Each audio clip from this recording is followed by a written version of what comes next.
April 27th, 1879. One gunslinger faced a choice, and the choice was impossible.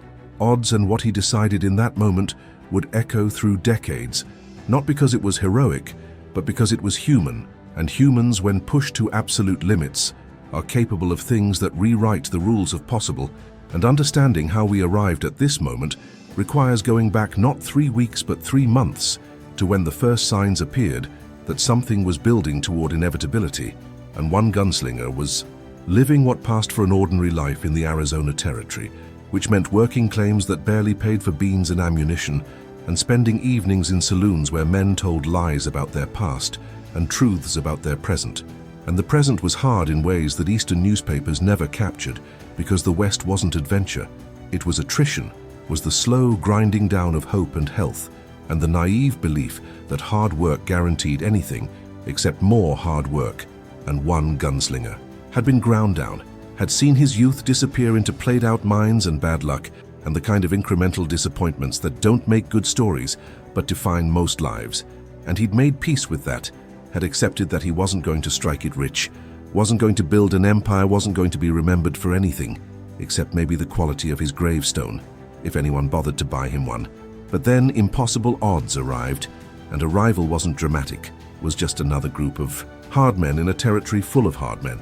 Except these particular hard men had decided that the town needed new management, and new management in frontier terms meant everyone who wouldn't submit needed to leave or die. And most people chose to leave, chose survival over principle, chose their families over their pride, and one gunslinger watched them go, watched wagon after wagon roll east toward settlements where law meant something more than whoever had the most guns, and each departure felt like a small death, felt like another piece of civilization crumbling back into chaos. And he understood why they left, understood that staying meant risking everything for a town that wasn't worth dying for. Except, here's the thing about worth. It's not an objective measurement, it's not something you can calculate on paper, it's something you feel in your gut when you watch people abandon the only community you have, and you realize that if everyone leaves, then there's no community anywhere. There's just scattered individuals running from every threat and living in perpetual retreat.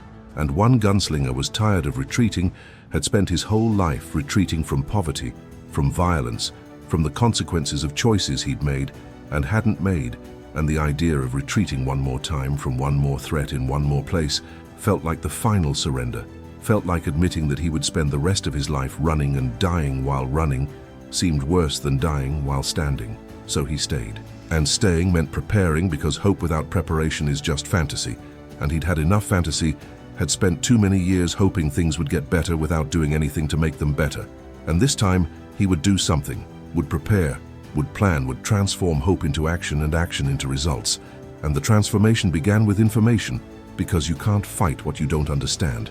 And he began studying impossible odds, the way a naturalist studies a species, learning their patterns, their hierarchies, their individual personalities, because groups aren't monolithic, are collections of individuals with different motivations and fears and weaknesses.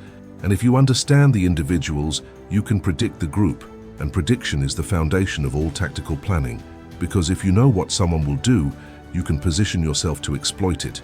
And he positioned himself carefully over those 3 weeks, not physically but psychologically, learning who was brave and who was pretending, who would stand and who would run, who was loyal to the cause and who was loyal to themselves. And those distinctions mattered, because when pressure came, as he knew it would come, the group would fracture along those fault lines. And understanding where the fault lines were meant understanding where to apply pressure. And he applied himself to this study with an intensity that surprised him, because he'd spent so many years drifting through life without passion or purpose that he'd forgotten what it felt like to care deeply about something. And caring deeply hurt in ways that not caring never did, because caring meant vulnerability, meant the possibility of failure, meant that what happened next would matter. And mattering was terrifying, was the opposite of the numb safety he'd cultivated over years of disappointment. But he chose to matter, chose to care, chose to engage fully with the situation, instead of watching it happen from a distance. And that engagement, that commitment transformed him in ways he couldn't have predicted. Because once you decide something matters, once you invest yourself in an outcome, you can't go back to not caring, can't retreat into comfortable numbness, can only move forward into whatever comes next. And what came next was preparation. Systematic, detailed preparation that considered every variable, every possibility, every contingency, because one gunslinger understood from bitter experience that luck favors the prepared, and he'd been unprepared too many times, had paid for that unpreparedness in lost opportunities and close calls, and the grinding certainty that he could have done better if he'd only thought ahead. And this time, he thought ahead, thought through scenarios and responses, and backup plans for the backup plans. Because the thing about complex operations is that something always goes wrong. And the question isn't whether things will go wrong. The question is whether you've prepared for things to go wrong and built enough flexibility into your plan that wrong doesn't automatically mean dead. And he built that flexibility, built it into every aspect of his preparation. Because rigidity is fragile, breaks under pressure, but flexibility bends, adapts, survives. And survival was the whole point. Wasn't about glory or revenge or proving anything to anyone. Was simply about being alive tomorrow and the day after, and the day after that.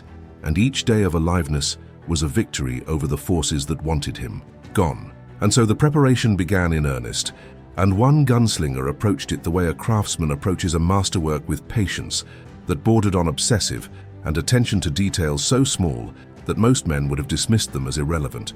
But he'd learned through hard experience that battles are lost in the details, are lost in the small oversights that cascade into catastrophic failures, and he was determined not to lose. Not through oversight, not through laziness, not through the kind of arrogance that assumes good enough is actually good enough, when your life depends on perfect. And so he made perfect his standard, made it his obsession, made it the framework through which he evaluated every aspect of his preparation.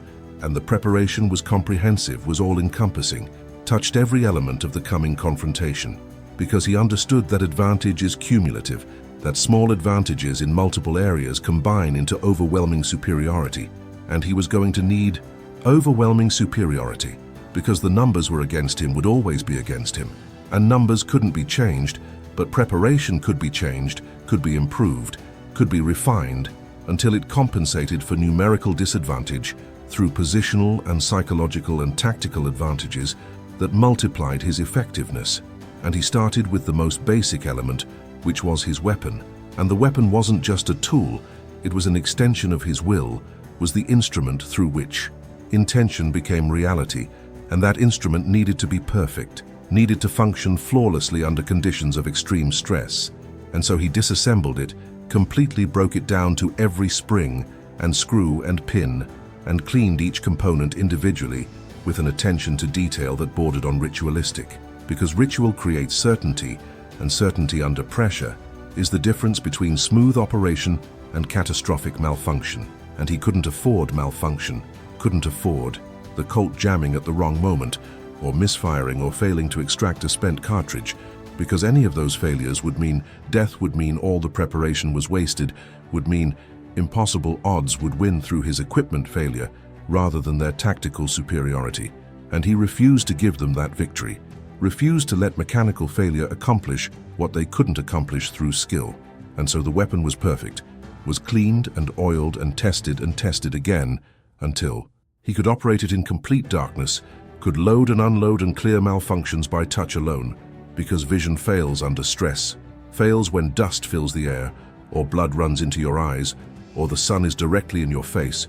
And if you can only operate your weapon by sight, then you can only fight under ideal conditions. And conditions are never ideal, are always compromised by terrain or weather, or the chaos that comes when plans meet reality. And reality always wins that contest, always forces adaptation. And adaptation requires knowing your tools so intimately that thought and action merge into immediate response. And he achieved that merger through repetition, through drawing and dry firing, 10,000 times, until the motion was unconscious, was programmed into muscle memory so deep that conscious thought couldn't interfere, couldn't slow down the process, couldn't introduce hesitation. And hesitation in a gunfight is death, is the pause that lets your opponent act first, is the delay that turns advantage into defeat. And he eliminated hesitation through preparation, through practice, through the kind of disciplined repetition that athletes and musicians understand creates performance that transcends conscious effort. And he needed to transcend conscious effort, because conscious effort is slow. is mediated by thought, is vulnerable to fear and doubt, and the paralysis that comes when your brain realizes you're in a situation where mistakes are measured in mortality, and he couldn't afford.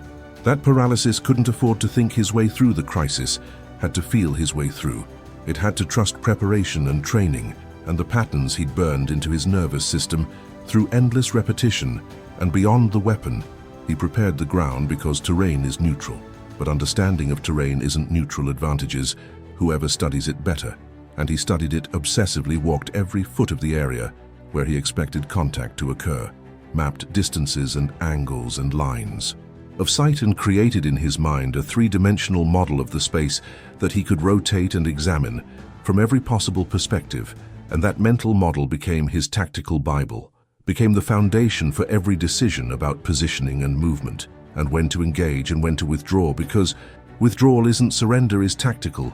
Repositioning is choosing better ground, and better ground wins fights that worse ground loses, and he chose the best ground possible, chose it carefully, chose it with full understanding of how terrain would shape the battle, would funnel movement, would create opportunities and deny them, and opportunity denied to your enemy is opportunity created for yourself, and he created opportunities through positioning, through understanding that the man who controls the high ground or the narrow passage or the corner with clear sight lines controls the battle, controls the tempo, controls the psychology, because men attacking uphill or through narrow passages or into clear fields of fire understand viscerally that they're disadvantaged, and that understanding affects decision-making, affects aggression, affects willingness to close distance and press attacks, and one gunslinger needed them, needed them, uncertain, needed them operating from a position of psychological disadvantage that matched their tactical disadvantage,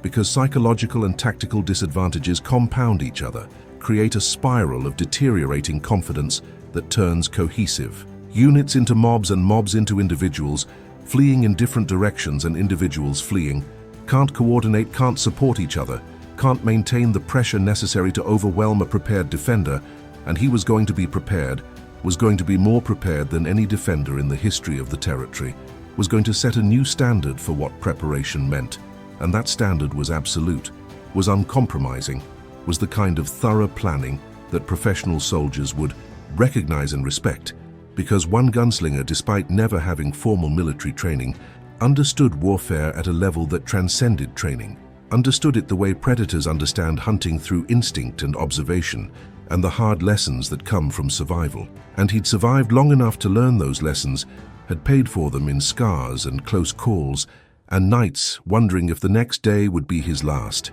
And those nights, that uncertainty, that intimacy with mortality, had taught him things that couldn't be taught in classrooms or training grounds, had taught him that preparation is the only shield against chaos, is the only way to impose order on the fundamental disorder of combat.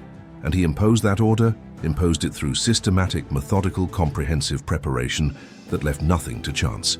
Because chance is chaos's favorite weapon, and he was fighting chaos, fighting randomness, fighting the human tendency to assume that things will work out when things rarely work out unless you make them work out through effort and planning, and the refusal to leave critical outcomes to fortune. And when that moment finally came, when preparation met opportunity and planning transformed into action, the mathematics of the situation became clear in ways that surprised everyone except one gunslinger who had calculated these mathematics weeks earlier, sitting alone in that adobe building running scenarios in his mind until he could predict outcomes with near certainty, and the certainty he'd achieved through mental rehearsal became physical reality.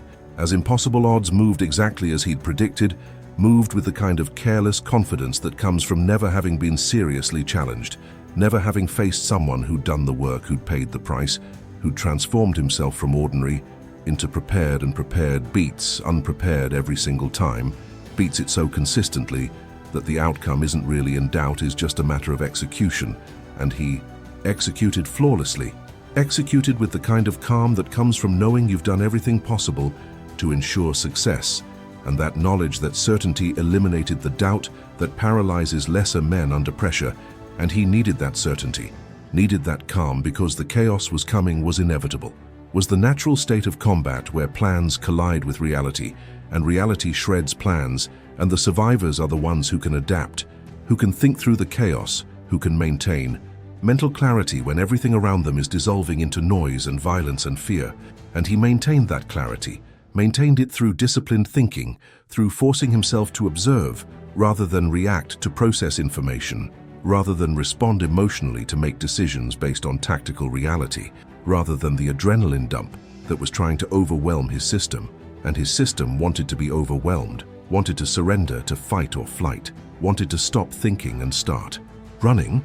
But he forced himself to think, forced himself to stay in the moment, to evaluate options, to choose actions based on calculated odds rather than instinct. And instinct in combat is useful, but insufficient is the baseline that keeps you alive, second to second, but doesn't win fights, doesn't create the kind of overwhelming tactical advantage that turns numerical inferiority into functional superiority. And he needed that superiority, needed it desperately, because impossible odds weren't incompetent, weren't unskilled, weren't the kind of opponents you could beat through simple application of technique. They were dangerous, were experienced, were the kind of men who'd survived dozens of violent encounters and survival. Like that doesn't come from luck, comes from capability, from knowing how to fight and win. And they knew how to fight, could fight effectively when conditions favored them, when they had numbers and initiative and the confidence that comes from having won before. But one gunslinger wasn't giving them conditions that favored them, wasn't allowing them initiative, wasn't letting them leverage their numbers into advantage, because he'd structured the engagement, he'd chosen the ground, he'd dictated the terms. And dictating terms is everything in combat, is the difference between fighting their fight and making them fight yours. And your fight is always better than their fight when you've prepared for your fight and they've prepared for theirs, and their fight assumed things about terrain and timing and tactical positioning that he wasn't allowing to be true, wasn't permitting to shape the engagement, because permission in combat belongs to whoever seizes it first. And he seized it completely, seized it in ways that left them reacting rather than acting. And reaction is always slower than action, is always disadvantaged, is always playing catch-up, and catch-up in a gunfight means absorbing hits while trying to return fire, means taking casualties while trying to organize, means watching your numerical advantage evaporate under accurate fire, delivered from protected positions, against exposed targets. And that's what they were exposed. Targets were men caught in the open against a defender who'd prepared the ground, who'd selected firing positions that maximized cover while minimizing exposure, who'd calculated angles and distances with geometric precision and turned the battlefield into a shooting gallery where he was the shooter, and they were the targets. And targets don't win gunfights. Targets just die in greater or lesser numbers, depending on how quickly they recognize their targets and break contact. But breaking contact requires leadership, requires coordination, requires someone making the decision that continuing costs more than retreating, and their leadership was disintegrating, was failing under the pressure of casualties and chaos, and the growing realization that nothing was going according to their assumptions about how this would play out. And those shattered assumptions were more dangerous than the bullets, because bullets you can dodge or absorb or return. But shattered assumptions break morale, break cohesion, break the confidence that holds units together under fire. And once that confidence breaks, once the mythology of invincibility reveals itself as mythology, the unit stops being a unit, becomes a collection of individuals focused on personal survival rather than collective victory. And personal survival in a losing fight means retreat, means abandonment, means every man for himself, and every man for himself is tactical. Dissolution is organizational. Death is the transformation from threat to mob, and mobs can't fight. Coordinated defenders can't maintain pressure, can't achieve objectives, because they don't have objectives anymore beyond staying alive long enough to get clear.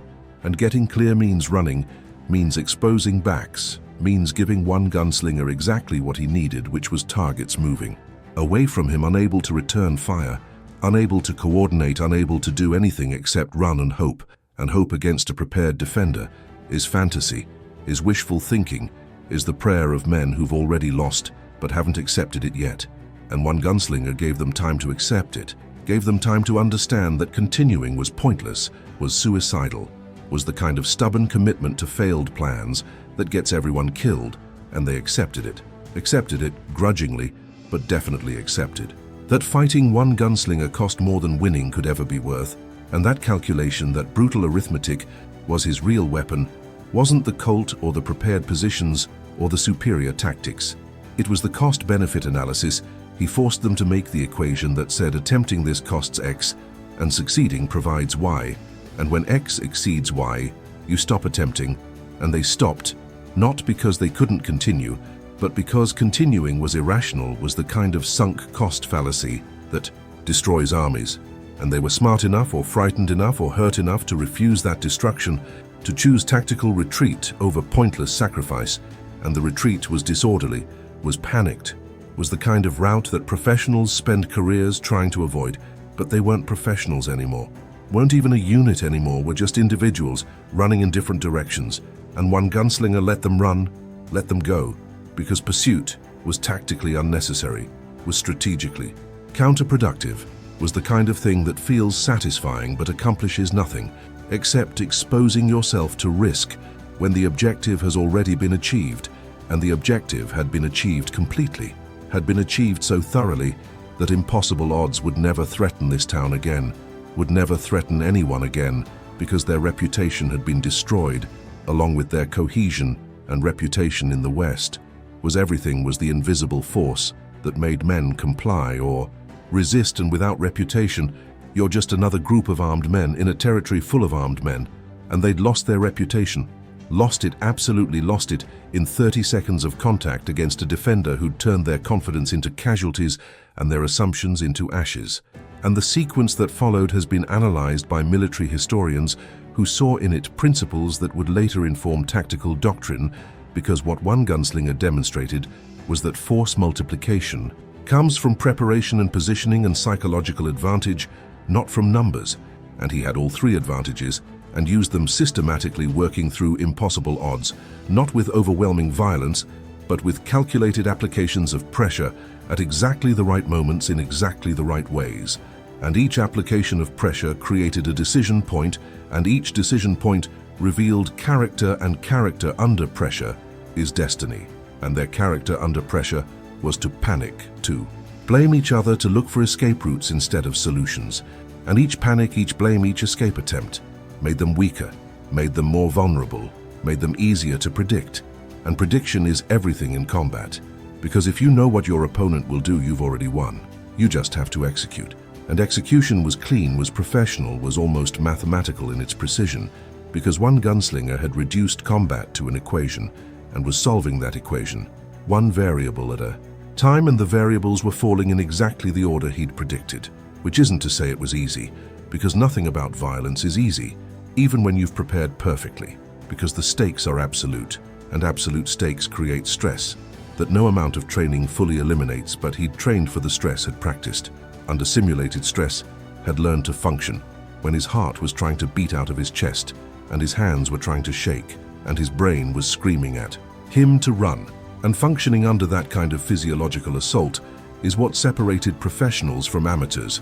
And he was a professional not by training, but by temperament, and by the kind of focused preparation that transforms temperament into capability. And that capability was on full display, and impossible odds had no answer for it, no counter for it, no response except to absorb the consequences of their own poor planning and worse execution. And those consequences accumulated rapidly in ways that changed the tactical situation from assault to defense, and from defense to retreat, and from retreat to rout. And the rout was complete, was total, was the kind of defeat that breaks organizations, because it breaks the mythology they've built around themselves, the story they tell about their own invincibility. And once that story breaks, once the myth reveals itself to be just a story, the organization has nothing left except individual self-interest, and individual self-interest in a losing fight means abandonment, means every man for himself, means the complete dissolution of whatever unit cohesion might have existed. And one gunslinger watched it happen, watched them transform from a threat into a mob, into individuals running in different directions. And he let them run, let them go, not out of mercy but out of calculation, because hunting down scattered survivors would expose him to risk for minimal gain, and his objective had never been to kill everyone. His objective had been to break them too, destroy their will, to make the price of continuing so high that continuing became impossible. And he'd accomplished that objective completely and absolutely. and the aftermath came quickly as word spread, and people who'd been hiding emerged and wanted explanations, wanted to understand how one man had done what entire groups had failed to do, and one gunslinger had no good answer for them, because the real answer wasn't something you could teach, it was something you either understood or didn't. Understand about preparation and will, and refusing to accept the idea that numbers determine outcomes, and most people didn't understand, that wouldn't understand it even after watching it happen, because it contradicted their fundamental assumptions about how conflict works. And changing fundamental assumptions requires either extraordinary evidence or personal experience.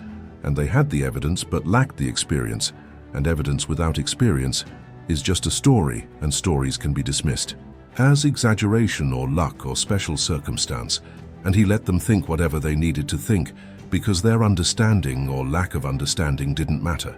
What mattered was that he'd survived, had accomplished his objective, had proven to himself that preparation and will were sufficient even against overwhelming numerical odds, and that proof that validation of his approach gave him something more valuable than reputation or money or public acknowledgement. It gave him confidence, not the false confidence of arrogance, but the earned confidence of someone who has tested himself at the absolute limit and not been found wanting. And that confidence would carry him through the rest of his life, would inform every decision, every challenge, every moment when circumstances demanded more than he thought he had to give, because he knew from direct experience that he had reserves. He hadn't tapped. That pain is temporary, but quitting is permanent. That the human body and mind are capable of far more than we typically ask of them, and asking more, getting more, pushing past what seemed like limits, and finding that the limits were illusory. That was the real victory, not the tactical outcome, but the personal growth that came from refusing to accept defeat as inevitable. And that growth, that transformation couldn't be taken away, couldn't be diminished by time or circumstance or the opinions of others, because it was his and his alone, earned through action, not granted through birth or luck or favor. And he carried it quietly without announcement or display, because the people who needed to prove things to others were usually the people who hadn't actually done things, and he'd done things, had proven things to himself, and that was sufficient. And in the final analysis, what one gunslinger did mattered less than how he did. It mattered less than the fact that he did it when everyone said it couldn't be done. And that defiance, that rejection of the arithmetic of defeat, became more important than the specific victory, because it established a template, a proof of concept that impossible is negotiable, that the word can't is usually just shorthand for hasn't yet. And the difference between those two interpretations is everything is the difference between accepting limitations and testing them, is the difference between living within the boundaries others draw and redrawing the boundaries yourself. And one gunslinger redrew boundaries, redrew them with action, not words, with results, not promises, with proof, not theory. And the proof survived him, outlived him, continued to inspire people who never knew his name, but heard the story and understood the underlying principle, which was that human beings are capable of far more than we typically attempt, that our limits are usually self-imposed, are usually accepted without testing, are usually the result of other people's failures being projected onto our potential. And he rejected that projection, rejected those limitations, rejected the idea that his circumstances determined his outcomes, and in rejecting them demonstrated that rejection was possible, and that demonstration mattered more than any individual achievement, because it showed others what was possible, showed them that the impossible was just the difficult times 10, showed them that 10 times difficult is still achievable if you're willing to pay the price.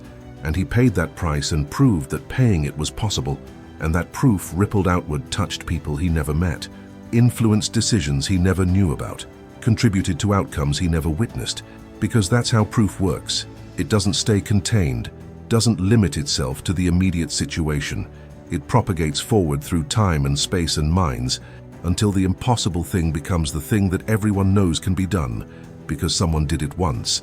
And if someone did it once, it can be done again and again and again, until the impossible becomes routine, and routine becomes expectation, and expectation becomes the new baseline for what humans are capable of. And one gunslinger moved that baseline, moved it permanently, moved it for everyone who came after. And that movement, that expansion of human potential, was his real legacy, not the specific tactical victory, but the general principle that victory was possible when preparation met will, and that principle outlived him by generations and will outlive his story by centuries, because principles are immortal in ways that people aren't.